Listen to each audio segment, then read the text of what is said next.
Okay, body composition. Body composition, this is our lean body mass to our fat ratio. Your lean body mass is your bones, your skin, your hair, your organs, your blood, muscles. Fat is just the fat that's under between the skin and the muscle, and the fat that's around all your organs and joints. Okay? The normal body fat for men is like 14 to 24%.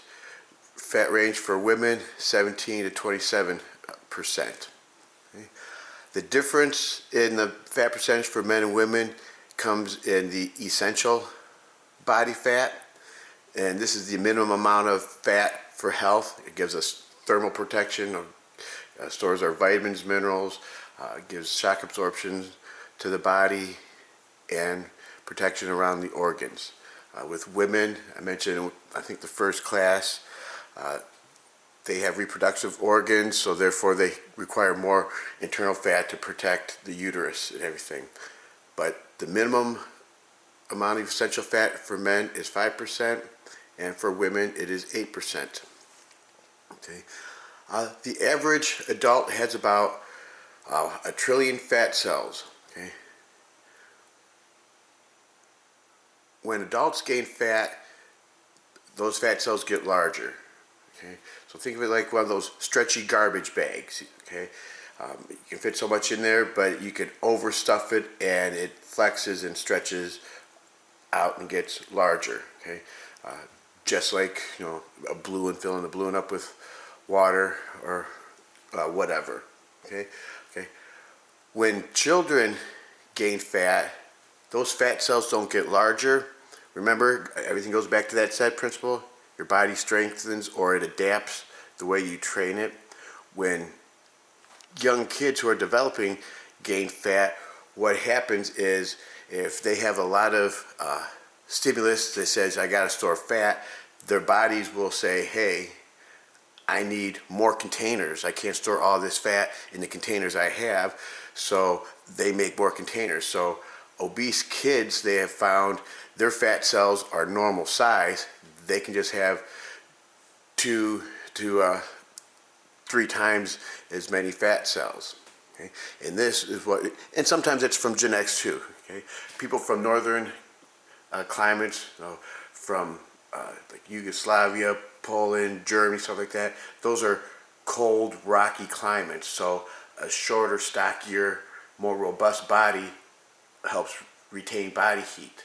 Again, you think about it when you're cold, what do? We try to get into a real small, tight little ball to retain that body heat. So, I forgot where I was going with that. Okay. So, so some people naturally have more fat cells than others. So, you're always going to have to deal with that. But the whole idea is exercise, keep those fat cells at a normal size. You have somebody who has 2 or 3 times as many fat cells, their struggle becomes to lose weight or to get down in weight further. They have to make those fat cells smaller than they normally want to be, which is very difficult to do.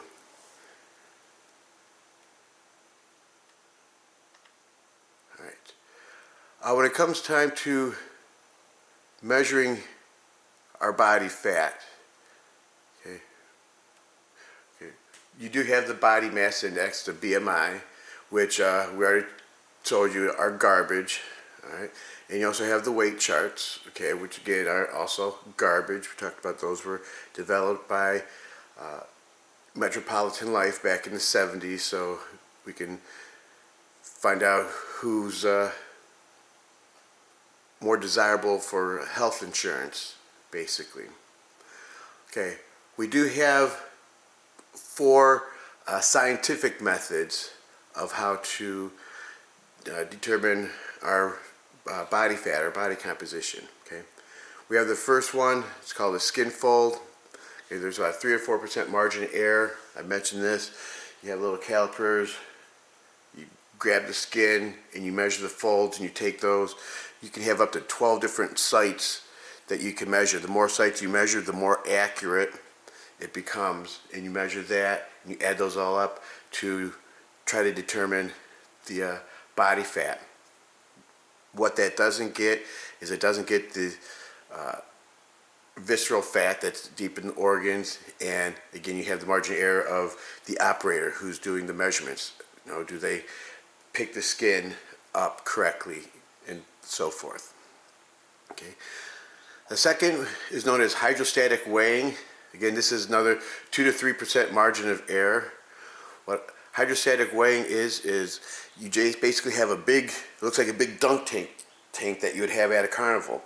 You have a person, you weigh them outside in air, okay, and then what that person does is you then weigh them submerged in water. And then you run it through a formula, and the buoyancy of the water tells you how much fat is on the body. Okay?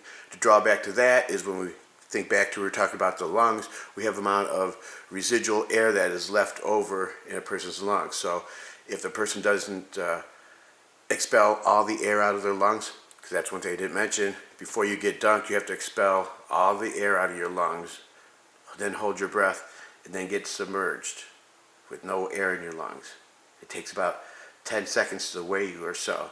So you're holding your breath with no air in your lungs. So that makes it difficult and not really user-friendly. And then, like I said, whatever air is left over your lungs, that can throw off the measurement also. Okay? It's big, it's bulky, and again, a person has to basically getting a bathing suit to have this done. The third way, this is what we did in class, the electrical impedance. Again, a couple percent margin of error. This sends electrical current through your body. It picks up all the body fat readings. The electrical current runs through the fat slower, so therefore it can give you a rough estimate. What can throw that off is the time of day you're doing it.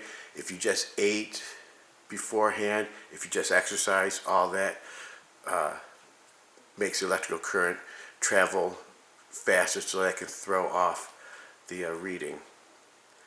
The last one is ultrasound. These are known as like bipods. Basically it looks like a big egg shaped contraption where the person gets inside this pod and it sends an ultrasound and it gives a reading.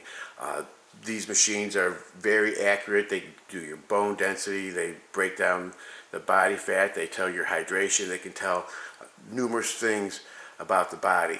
The drawback, again, with these is you usually see them in colleges, pro sports arenas, or major hospitals, because these machines are looking at, they're $200,000 or so in cost.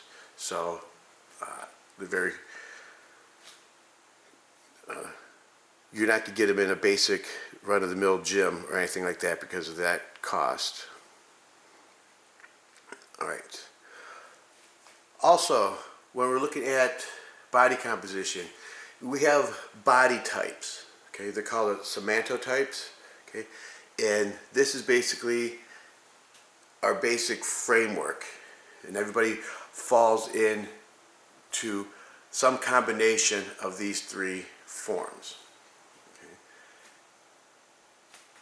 And since we've been traveling the world, the globe, for thousands of years, and different nationalities and breeds and people from different demographic areas have been interbreeding for thousands of years, nobody's a true somatotype anymore. We're always a combination. But the first one is an ectomorph. Okay, an ectomorph, this is your thin person. They usually hold very low body fat, around 10% or lower. You can look at it, shoulders and hips are about the same width, and the appendages, arms and legs, are usually longer, lankier compared to the torso. So ectomorph will be a longer, lankier body, shoulders, hips, the same size. Okay? And this has nothing to do with height, just as far as dimensions, as far as thickness and width. Okay? A mesomorph, these are your more muscular individuals, okay, they usually hold between 10 and 20% body fat naturally without doing anything. Shoulders are wider than the hips. Appendages are usually the same length or a little bit shorter than the torso.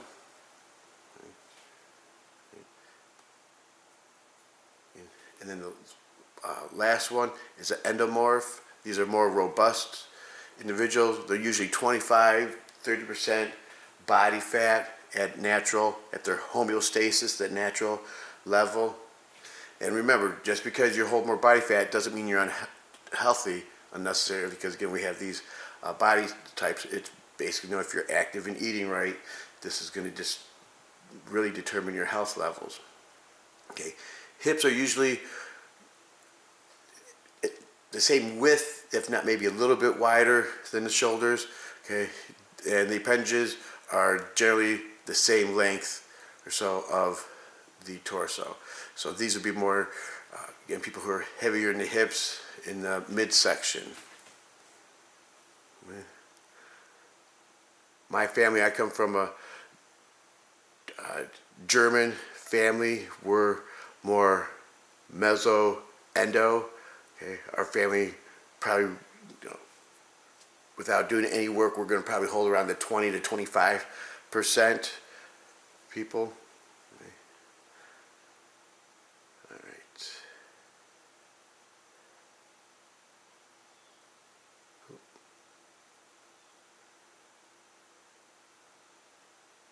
Okay, so that's what we're looking at for our body types. So when you're looking at one of your clients, being realistic, looking at a body type, looking at their genetics, seeing that, okay, it's going to be unrealistic for you to get to this level or that level. And this way, again, you use these to help place realistic goals that are achievable goals. Okay.